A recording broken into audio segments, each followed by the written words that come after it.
अखिल जगत स्वामी साप सदा शिव मल्हारी मणिमल्ल संहारक ऐश्वर्य प्रदाता शक्तिदाता जय दुरी गणाधीशित आदिरुद्र श्री मातंड भैरवा.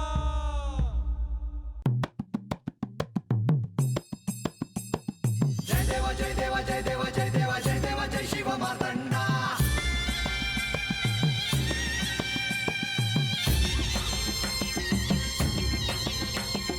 जय देव जय देव जय देव जय देव जय देव जय शिव मातंडा.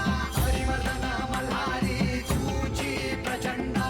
अगडदुम नगारा सोन्याची जेजुरी देव गेले जेजुरा निळा घोडा. अगडदुम नगारा सोन्याची जेजुरी देव गेले जेजुरा निळा घोडा. पाव में तोडा कमरी कर पटा बिहिर मस्तकी तुरा. खोबऱ्याचा कुटका भंडाऱ्याचा भडका बोल अहंकारा सदानंदाचा येळको. सदानंदाचा येळको.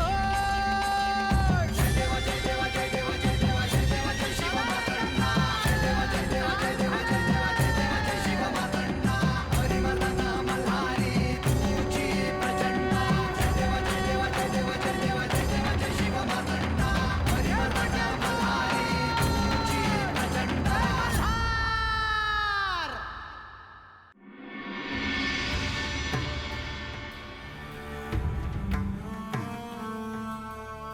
म्हाळसा म्हाळसा बाई बाई बाई बाई काय ग हे म्हाळसा काय करावं आता. काय आई काय झालंय असं अचानक. गडावर सगळीकडे केवळ हीच चर्चा चालू आहे की देव गडावर येणार आहेत की नाही. कोण करतंय अशी चर्चा. ते महत्वाचं आहे का आणि आपण कोणाला बोलण्यापासून थांबवू शकतो का. तू हे लक्षात घे की लोकांना देखील काळजी आहे. मलाही तितकीच काळजी आहे. प्रसंगी अधिक काळजी आहे. तसं असतं तर एव्हाना देव गडावर आले असतेच पण तसं नाही झालं का. आई माझं प्रधानजींशी बोलणं झालं आहे आणि ते यावर नक्की काहीतरी मार्ग काढतील असं त्यांनी मला स्पष्ट सांगितलं. याआधी ते गेले होते बानूच्या वाड्यावर पण तसं झालं का. देव आले गडावर. पण ह्यावेळी मला विश्वास आहे की ते नक्की काहीतरी करतील आई. तसं व्हावं म्हणजे झालं. का नाही होणार. ते साक्षात श्री विष्णू आहेत. त्यांनी जर काही ठरवलं तर अशक्यही शक्य होईल. मग आधी हे का घडलं. म्हाळसा मी तुला यापूर्वीही म्हणाले होते की ते श्री खंडेरायांना सहाय्य करते. त्यावेळी तू माझं ऐकलं नाहीस आणि आताही नाही. मग मी काय करावं असं वाटतंय तुला. स्वतः जाऊन त्यांना घेऊन यावं असं का नाही वाटत तुला. म्हाळसा एक गोष्ट विचारात घे. यज्ञाला खूप कमी दिवस उरले आहेत. ठिकठिकाणाहून लोक गडावर येतील तेव्हा त्यांना काय उत्तर देणार आहेस तू. कोणाला कसं काय सांगणार आहेस.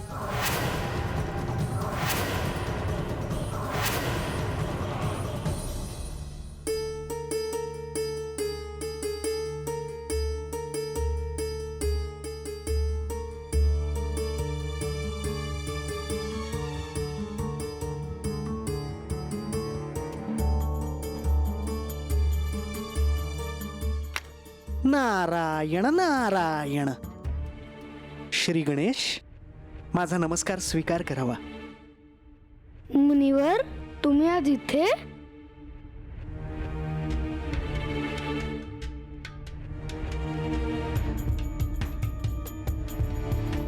अनेक दिवस आपले दर्शन झाले नव्हते म्हणून आलो. आणि त्यात अख्ख्यानही चालू नाहीये. नारायण नारायण. तुमच्यामुळेच अख्ख्यान थांबले आहे. नाही प्रभू मी असे काहीही केले नाही. असो सांगा काय कार्य आहे. काही नाही. आपण बानूच्या वाड्यावर जाऊन आला तसे कळले म्हणून म्हटलं विचारपूस करून यावी. काय विचारायचं आपल्याला. म्हणजे हेच वाड्यावर कशी परिस्थिती आहे वातावरण कसे आहे. तुम्ही स्पष्ट विचारलं तर बरं होईल. श्री गणेश, श्री विष्णूंनी माझ्यावर एक कार्य सोपवले आहे. काय? बानूला तिचे वचन मागे घ्यायला लावायचे, म्हणजे श्री खंडेराय पुन्हा गडावर येऊ शकतील. हे तर उत्तमच आहे. ह्यात अडचण काय आहे? कारण तुम्हीच तिला पर्याय सुचवला होता ना. हळू श्री गणेश, हळू. श्री म्हाळसादेवींनी ऐकले तर माझे काय होईल हे सांगता येत नाही. बरं, पुढे. आपण मला आशीर्वाद द्यावा, कार्य सिद्धीस न्यावे. मी जाऊन आलो, पण माझे कार्य झाले नाही. मी काय आशीर्वाद देणार? तसे नाही श्री गणेश, देव वचनात आहेत म्हणून कार्य झाले नाही. मला आता अशी भीती आहे की मी बानूला सांगून देखील बानूने वचन मागे घेतले नाही तर काय करायचे? मग मातेला सांगावे लागेल की हे सगळं तुमच्यामुळे झालं. मी आपले चरण धरतो श्री गणेश, परंतु असे काहीही करू नका. मी प्रयत्न करतो. आपण केवळ माझ्या मस्तकावर आपला हात ठेवा. या तुम्ही, कार्य होईल. हे ऋण मी कसे विसरू श्री गणेश? मी आत्ता येतो आणि शुभवार्ता घेऊन येतो. नारायण नारायण.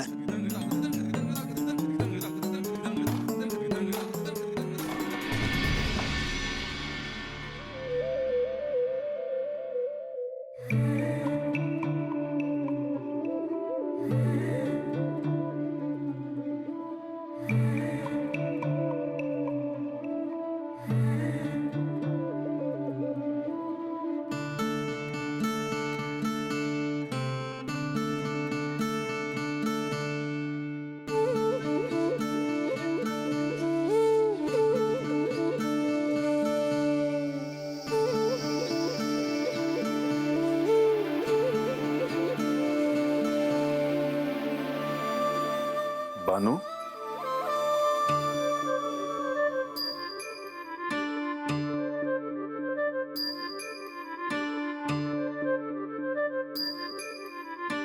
तू अशी शांत शांत का आहेस? विचार करते आहे, आता काय करावं. म्हणजे कसला?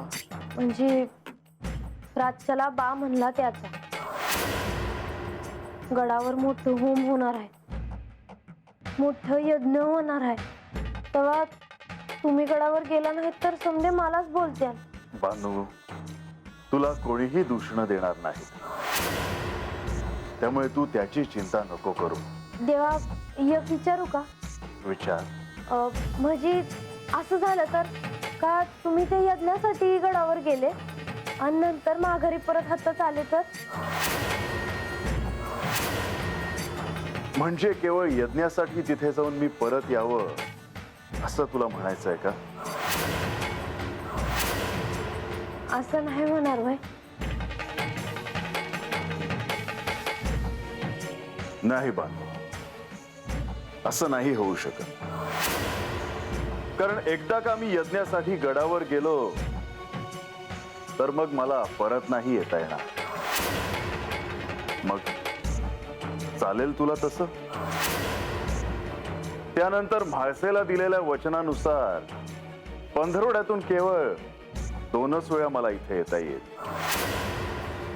मला इथे नाही राहता येणार.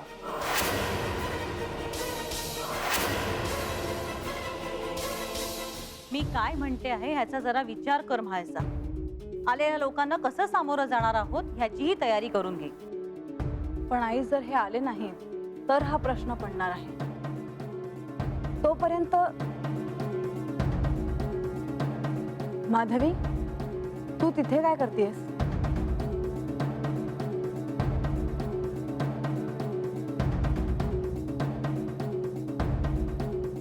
खरं तर आधीच आत येणार होते, पण दारापाशी आले आणि तुम्हाला आणि अक्कांना बोलताना पाहिजे. म्हटलं उगाच आपल्यामुळे व्यत्यय यायला नको. इकडचं तिकडे करू नकोस म्हणजे झालं. मी केवळ तुम्हाला मला जे कळतं ठाऊक होतं तेवढंच सांगते. असू दे असू दे. आत्ता कशी आलीस तू? देवींना वार्ता देण्यासाठी. कसली वार्ता? नारद मुनींचं आगमन झालं आहे गडावर आणि त्यांना गणेश यांच्याशी बोलताना मी पाहिलं. काहीतरी महत्वाच्या विषयावर बोलणं चाललं असावं असं वाटतंय. महत्वाचा विषय? कसला महत्वाचा विषय? आज बऱ्याच दिवसांनी मुनिवरांचं गडावर आगमन झालं आहे. बरेच दिवस झाले त्यांची भेट झाली नाही. त्यांना भेटायला हवं. नुसती भेट घेऊ नकोस म्हाळसा. नक्की काय चाललंय हे जाणून घ्यायला हवं. माधवी, नारद मुनींना माझा निरोप दे. त्यांना म्हणावं मी त्यांना भेटायला बोलवले आहे. होय देवी.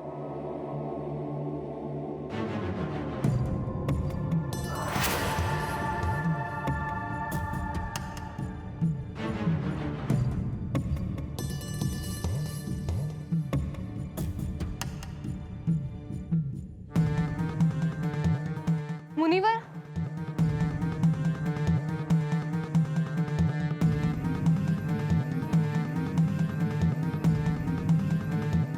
प्रणाम मुनिवर. नारायण नारायण. शुभम भवती. मी तुमच्यासाठी देवींचा निरोप घेऊन आले आहे. श्री म्हाळसा देवींचा निरोप? देवींनी आपल्याला भेटायला येण्याचा निरोप पाठवला आहे. देवींना सांग मी त्वरित त्यांना भेटायला येतो आहे.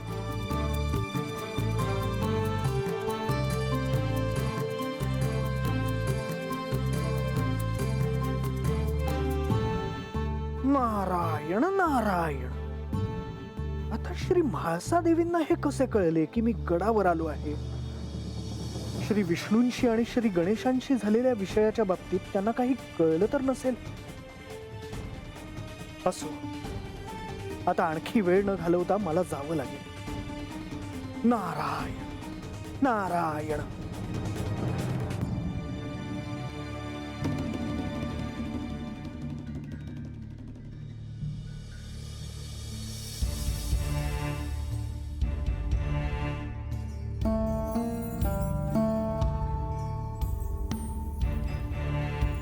नारायण नारायण.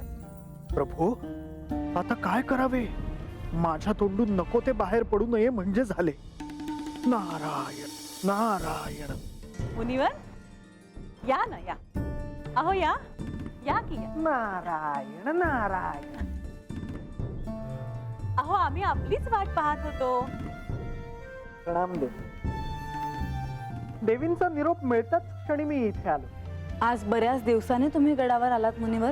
पूर्वी आख्यानाच्या निमित्ताने गडावर येणे व्हायचे, आता तेही नाही. अगदी योगायोगाने आपले दर्शन झाले म्हणायचे. हो ना. आणि आता देवांचं दर्शन घ्यायचं म्हटलं तर गडावर यावंच लागत नसेल, नाही? नारायण नारायण. प्रभू, ही परिस्थिती दिसते तशी साधी नाही बर. काहीतरी निराळ प्रयोजन आहे मला बोलवण्याचं. तुम्ही विचारात पडलात मुनिवर. नारायण नारायण. खंडेराय या गडावर नाहीत हे जरी सत्य असले तरीही माझे आराध्य या गडावर आहेतच की. त्यांच्या दर्शनासाठी मला इथे येणे अनिवार्यच आहे. आणि आपल्या दर्शनाचा लाभ कोण कसा सोडेल? ते काही नाही मुनिवर. तुम्ही आता ह्यातून मार्ग काढा आणि सगळ्यांची सुटका करा बरं. कशातून? अहो मुनिवर, देव गडावर यावे म्हणून कुणी कुणी काय काय नाही केलं. प्रधानजी जाऊन आले, मी आणि हेही जाऊन आलो, तो गणेश तोही जाऊन आला, पण छे काही नाही, देव गडावर आलेच नाहीत. आता तुम्हीच मला सांगा, हे बरं दिसतं का?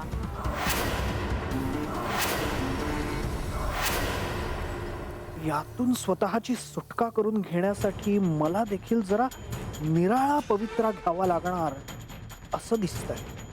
मुनिवर, अहो बोला. हो, तुमचं योग्यच आहे, परंतु मी तरी काय करणार? अहो असं कसं? साऱ्या त्रिखंडात वावर असतो तुमचा, तुम्हाला काय अशक्य आहे?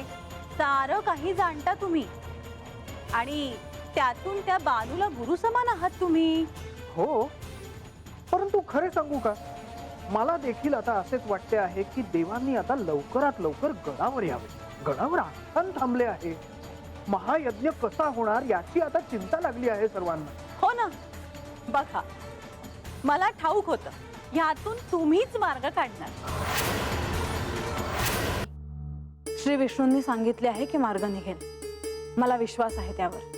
नारायण नारायण, त्यांनी सांगितले आहे म्हणजे नक्कीच काहीतरी मार्ग असणार. परंतु त्यातून आता मला असे वाटते आहे की मी देवांची एकदा भेट घेऊन येतो. म्हणजे काय घडले आहे, काय घडते आहे हे जरा पाहून येतो आणि काय परिस्थिती आहे ती तुम्हाला येऊन सांगतो. हा, हे उत्तम आहे. पण मुनिवर, नाही देवी, आता मला तुम्ही थांबवू नका. आता मला खाली जाणे अत्यंत महत्वाचे वाटू लागले आहे. हो हो मुनिवर, तुमचं अगदी योग्यच आहे. देवी, आता येतो. आज्ञा असावी. अगदी थोडक्यात सुटका झाली या प्रसंगातून. नाहीतर माझ्यावर माझ्या आराध्यांनी कोणते दायित्व टाकले आहे हे मला त्यांना सांगावं लागलं असतं.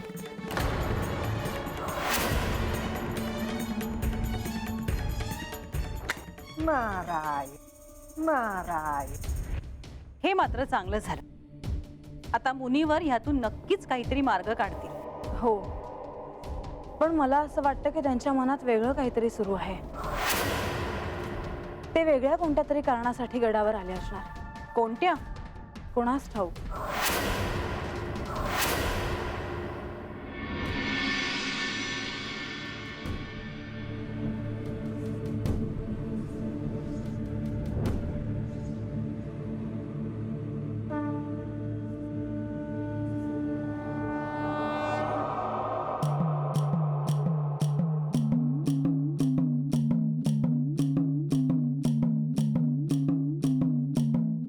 बानू, हे माझे अत्यंत प्रिय असे ठिकाण आहे.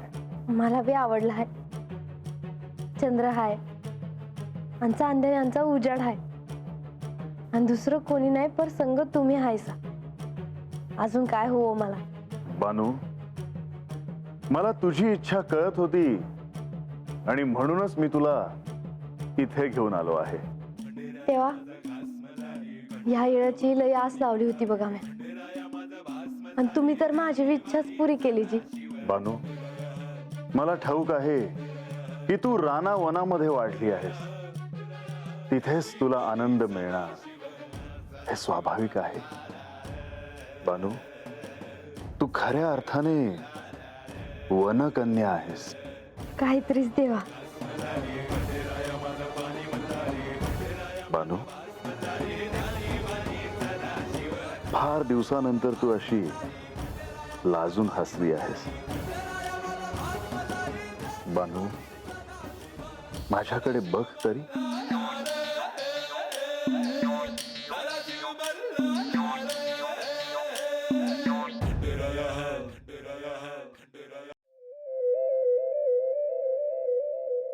देवा,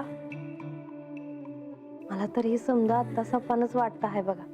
तुझ्या गतजन्मात हेच स्वप्न मी तुझ्या डोळ्यात पाहिलं होतं आणि मला ठाऊक होतं की हे स्वप्न सत्यात उतरणार आहे आणि ह्याला तुझं प्रेम कारणीभूत ठरणार आहे. तेव्हा मला बी नाही कळलं का मी भक्ती करता करता कधी प्रेम करायला लागले ते. तेव्हा मला आत्ता मरण यावं, सुखानं जाईन म्या. फार भरून पावले आहे बघा म्या. नाही बानू, अजून तुझी सुटका नाही. अजून तुझी आणि म्हाळसेची गळा भेट व्हायची आहे. आता ती होईल असं नाही वाटत मला. एक दिवस ते घडणारच आहे आणि ते घडायलाच हवं. देवा, आत्ता नग नाट्यविषय तुम्ही माझ्या संग हायसा. अजून काय बी नग, कसलाच विचार नग. मला तर त्याची आठवण बी नग आहे बघा. बर बानू, ह्या चांदण्यात तू आनंदाने न्हावून निघत आहेस आणि मी माझे एक प्राचीन दायित्व पार पाडत आहे. तेव्हा एक विचारू का? तुम्ही चंदनपुरीला आलास, माझ्याकडं तत चाकरी केली माझी परीक्षा बघितली, मग माझ्या संग लगीन केलं आणि मला जेजुरीला घेऊन आलास. पर हे समजत तुम्ही माझ्यावरल्या फिरमापायी केलं नव्ह. बानू, तू आता ह्या प्रश्नांमध्ये नको पडू, कारण सत्य शोधता शोधता तू इथवर आली आहेस. आता ह्यात कसलीच शंका नको घेऊ. मी विचारणार नव्हते, रावलं नाही म्हणून विचारलं.